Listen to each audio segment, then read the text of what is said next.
KPCC പ്രസിഡന്റായി സ്ഥാനം ഏറ്റെടുക്കുമ്പോൾ സുധാകരൻ ഒരൊറ്റ ലക്ഷ്യമേ ഉണ്ടായിരുന്നുള്ളൂ: പിണറായി വിജയനെ താഴെ ഇറക്കണം. എന്തൊക്കെ പുകിലുകളായിരുന്നു! സമ്മേളനം നടത്തുന്നു, ആളുകളെ കൂട്ടുന്നു, ഓടുന്നു, ചാടുന്നു, ഒടുക്കം പവനായി ശവമായി.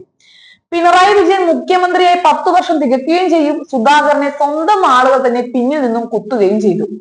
പിണറായിയെ താഴെ ഇറക്കാമെന്ന 4ാമത്തെ കോൺഗ്രസ് പ്രസിഡന്റാണ് പത്തി മടക്കി മടയിലേക്ക് നീങ്ങുന്നത്. 2016 പിണറായി കേരളത്തിന്റെ മുഖ്യമന്ത്രിയായി വരുമ്പോൾ കോൺഗ്രസിന്റെ ആദർശത്തിന്റെ പ്രതിരൂപമായിരുന്ന VM സുധീരനായിരുന്നു പ്രസിഡന്റ്.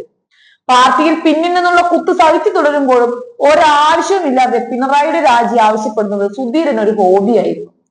ഒടുവിൽ 2018 കോൺഗ്രസുകാരെ എല്ലാം ഞെട്ടിച്ച് ഇന്ദിരാഭവനിൽ വാർത്താ സമ്മേളനം വിളിച്ച് രാജി പ്രഖ്യാപനം നടത്തുകയാണ് സുധീരൻ. സുധീരൻ പോയതോടെ ഗ്രൂപ്പ് വീതം വെപ്പ് പോലെ ഹസൻജി ആ സ്ഥാനത്തെത്തി. താൽക്കാലിക പ്രസിഡന്റ് ആയതിനാൽ I ഗ്രൂപ്പ് അതിൽ കണ്ണുവെച്ചുമില്ല. അങ്ങനെ A ഗ്രൂപ്പുകാരനായ ഹസൻ KPCC അധ്യക്ഷനായി. വിഭാഗീയതയുടെ ലാഞ്ചന പോലും ഇല്ലാതെ പാർട്ടിയെ നയിക്കുമെന്നൊക്കെ ഹസൻ പറഞ്ഞെങ്കിലും മറ്റ് പാർട്ടി നേതാക്കളൊന്നും ഹസനെ കാര്യമായി മൈൻഡ് ചെയ്തില്ലെന്നതാണ് വാസ്തവം. സുധീരനെ പോലെ പിണറായി വിജയനെ മുഖ്യമന്ത്രി സ്ഥാനത്ത് നിന്ന് താഴെയിറക്കുമെന്ന പ്രഖ്യാപനമൊക്കെ നടത്തിയെങ്കിലും ഹസൻ പറഞ്ഞത് കോൺഗ്രസുകാർ പോലും തമാശയായാണ് കണ്ടത്.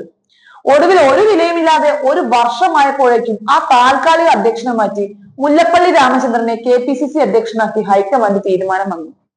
2019 പാർലമെന്റ് തെരഞ്ഞെടുപ്പിൽ കോൺഗ്രസ് വലിയ വിജയം നേടിയെങ്കിലും മുല്ലപ്പള്ളിയെയും പിന്നിൽ നിന്ന് കുത്താൻ മറ്റു നേതാക്കൾക്ക് ഒരു മടിയുമില്ലായിരുന്നു. ഇടയ്ക്ക് പിണറായിയെ താഴെ ഇറക്കുമെന്ന് പ്രസംഗിച്ച് നടന്നെങ്കിലും കോൺഗ്രസുകാർക്കിടയിൽ പോലും ഒരു ഓളം ഉണ്ടാക്കാൻ കഴിഞ്ഞില്ല.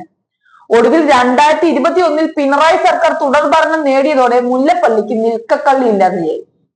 അതിനിടെ സതീശനെയും മറ്റും കൂട്ടുപിടിച്ച് കേരളത്തിലെ കോൺഗ്രസിൽ KC വേണുഗോപാൽ പിടിമുറുക്കി. അങ്ങനെ മുല്ലപ്പള്ളിയെയും ചെന്നിത്തലയും വെട്ടി പകരം സുധാകരനെയും VD സതീശനെയും KPCC പ്രസിഡന്റും പ്രതിപക്ഷ നേതാവുമാക്കി പ്രതിഷ്ഠിച്ചു.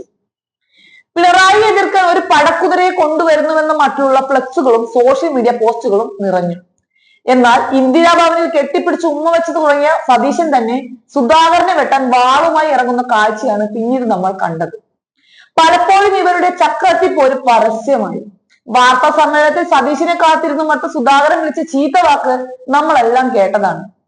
അതിനിടെ ഒരു വശത്ത് സുധാകരന് സുഖമില്ലായിരുന്ന നെഗറ്റീവ് സൃഷ്ടിക്കാൻ സതീശൻ തെളിഞ്ഞും ഒളിഞ്ഞും ശ്രമിച്ചുകൊണ്ടേയിരുന്നു. നേതൃമാറ്റ വാർത്തകൾ സജീവമായപ്പോൾ അതിലുള്ള അതൃപ്തിയും സുധാകരൻ പരസ്യമാക്കി. അങ്ങനെ സ്ഥാനത്ത് നിന്ന് മാറാൻ തയ്യാറല്ലെന്ന് സുധാകരൻ വെല്ലുവിളിക്കുകയുണ്ടായി. എന്നാൽ അതിനൊന്നും വലിയ ആയുസ് ഉണ്ടായിരുന്നില്ല. പിണറായിയെ താഴെ ഇറക്കാതെ വിശ്രമമില്ലെന്ന് പ്രഖ്യാപിച്ചു നടന്ന സുധാകരൻ എന്നെ സ്ഥാനം മാറ്റില്ലേ എന്നും പറഞ്ഞ് നിലവിളിയായി.